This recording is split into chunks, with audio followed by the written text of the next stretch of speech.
Ayun guys, dito na po kami sa kapitan namin. Papalitan na po namin ng tarpaulin guys.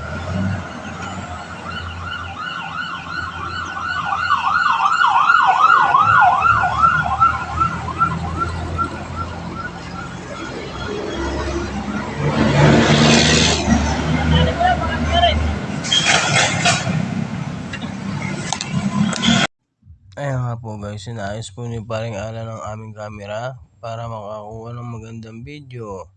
Ayan, siniset po niya, sipat-sipat, tingin-tingin po ulit, pare, ayan, gid. Ayan na po, ayan ako, sinipat ko rin po, tinignan ko rin po kung maayos na. Kaya sabi ko kay paring Alan, yan, pare, okay na yan, sinilip ko po ulit. Tapos tinignan po ulit yung paring Alan kung okay na po talaga, kung yan, nakaset na po ata ang camera namin. Yan, silip-silip po ulit yung paring Alan. Inaayos na